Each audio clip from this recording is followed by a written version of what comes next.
नमस्कार दोस्तों, मैं सुमित यादव और इस समय लखनऊ कांग्रेस पार्टी कार्यालय में मौजूद हूं और भारत जोड़ो यात्रा समाप्त हुई, आगे की यात्रा की तैयारी चल रही है। सभी लोगों की नज़र 2024 के चुनाव पर है। उससे पहले तीन बड़े राज्यों में चुनाव है, बल्कि 4 बड़े राज्यों में चुनाव है, कर्नाटका, राजस्थान, छत्तीसगढ़ और मध्य प्रदेश में।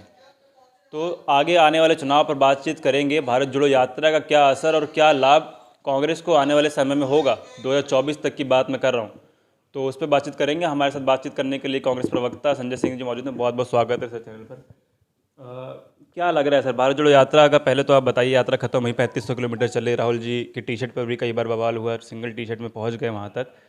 कोई असर दिख रहा है उसका कि नहीं? देखिए, आपने कहा कि कांग्रेस को क्या लाभ होगा भारत जोड़ो यात्रा से। मेरा ये कहना है कि कांग्रेस अपने लाभ नुकसान की लड़ाई नहीं लड़ रही है।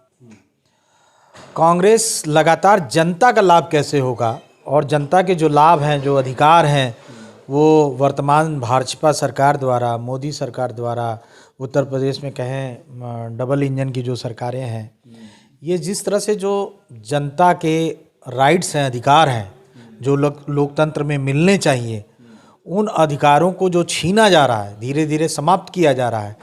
कांग्रेस उनके लाभ की लड़ाई के लिए सड़कों पर उतरी है और उनके लाभ छीनने के लिए सरकार एक काम और समानांतर रूप से करती रहती है कि कभी हिंदू मुसलमान के नाम पे, कभी ब्राह्मण शूद्र के नाम से एक बहस लगातार मीडिया के माध्यम से चलाती रहती है कि जनता उसी बहस में फंसी रहे और अपने अधिकार, अपने लाभ जो जनता के हित हैं, उस पर उसका ध्यान न जाए। जनता का हित तो अगर आप करना चाहते हैं तब वो तो तभी कर पाएंगे जब आप सदन में पहुंचेंगे।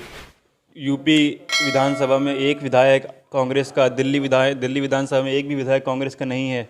इस तरीके से थोड़ी आप न्याय दिला पाएंगे फिर। देखिए, लोकतंत्र में केवल सदन में रहकर ही न्याय नहीं दिलाया जा सकता है।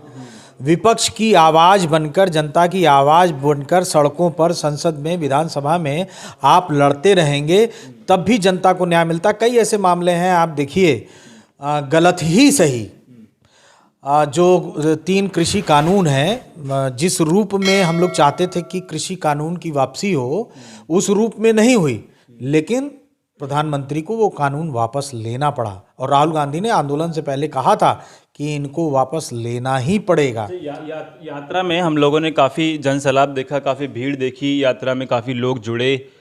क्या वो वोट में तब्दील हो पाएंगे आगे आने वाले 2024 की लोकसभा के चुनाव में? देखिए, दक्षिण से जो उत्तर की तरफ यात्रा चली है, आपने देखा होगा कि दक्षिण में देखा क्या होगा, नतीजे भी सामने हैं। दक्षिण में भाजपा का सुपड़ा पूरी तरह से साफ है।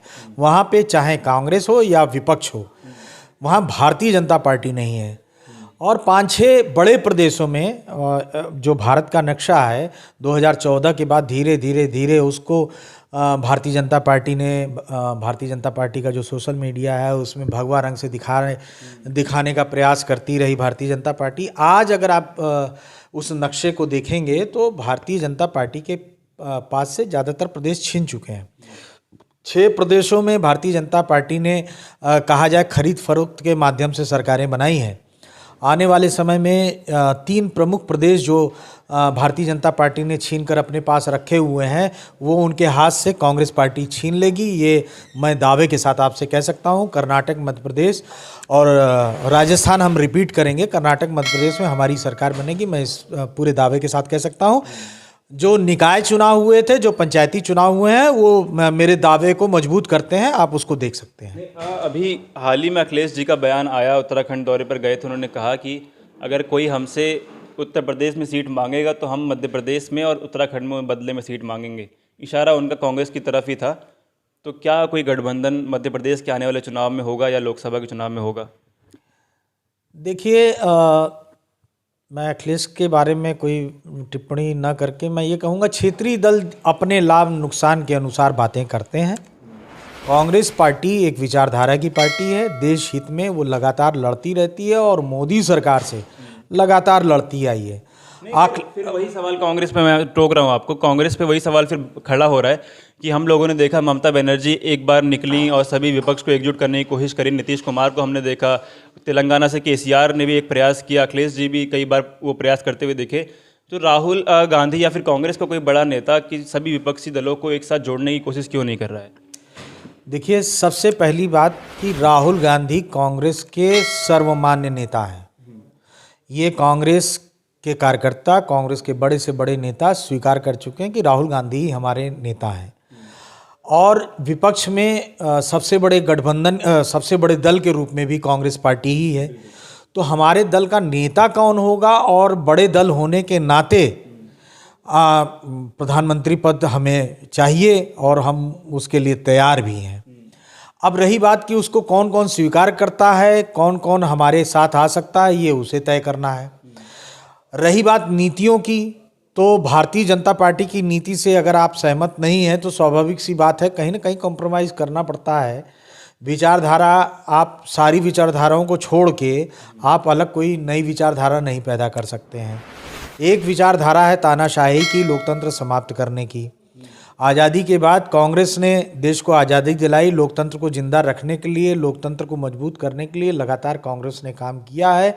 इस बात को अगर आप महसूस करते हैं, सबको, देश में हर धर्म को, हर जाति को साथ लेकर अगर कांग्रेस चल सकती है, कांग्रेस ने जो संस्थान बनाए हैं, अगर आपका यकीन है कि नहीं कांग्रेस ने इस देश को बनाया है, तो आप हमारे साथ आइए, हम स्वागत करते हैं।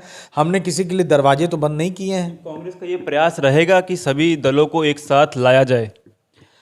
देखिए, कांग्रेस अभी, प्रयास तो करना ही पड़ेगा, कोई अपने आप तो आएगा। अभी वो समय नहीं आया है। जब समय आया है, जब समय आएगा, ऐसी परिस्थितियां बनेंगी तो निश्चित रूप से हम स्वागत कर रहे हैं। अगर तो हम प्रयास भी करेंगे, सरकार बनाते वक्त देखा जाएगा। तो अभी क्योंकि 2024 में लोग ये मान रहे हैं कि क्या गठबंधन तैयार होगा, लोग इसकी काफ़ी चर्चाएं कर रहे हैं।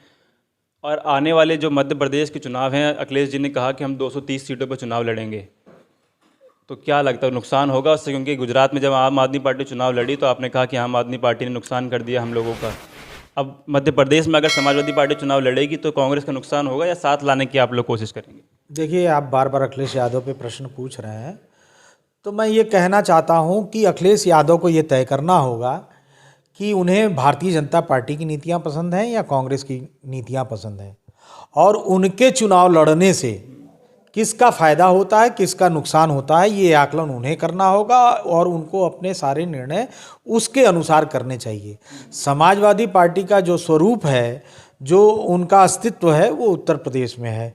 दूसरे प्रदेशों में जाकर वो कितनी सीटें जीतेंगे और किसको लाभ पहुंचाएंगे, किसको नुकसान पहुंचाएंगे, ये उनका आकलन है, वो उनको आकलन करना चाहिए, ये उनका विषय है। उनको लगता है कि बीजेपी को कोई हरा सकता है तो समाजवादी पार्टी है। अब इसमें मैं केवल, मुझे हंसी आ रही है। चलिए ठीक है। तो आगे आने वाले समय में, क्योंकि काफ़ी सारी बातें हो रही हैं उत्तर प्रदेश से, क्योंकि यही कहा जाता है कि दिल्ली का रास्ता उत्तर प्रदेश से होते हुए जाता है, लखनऊ से होते हुए जाता है। तो क्या स्थिति, क्या समीकरण बनाए जाएंगे, क्या समाजवादी पार्टी कांग्रेस के साथ आएगी? काफ़ी लोगों के सवाल हैं। कांग्रेस किन किन क्षेत्रीय दलों को साथ लेके आगे बढ़ेगी और 2024 का चुनाव लड़ेगी? क्योंकि सभी का यही, लगभग सभी लोगों का ये मानना है, क्योंकि कांग्रेस राष्ट्रीय पार्टी है, सबसे बड़ी पार्टी, सबसे बड़ी विपक्षी पार्टी है, तो जो प्रधानमंत्री का चेहरा होगा वो कांग्रेस से होना चाहिए।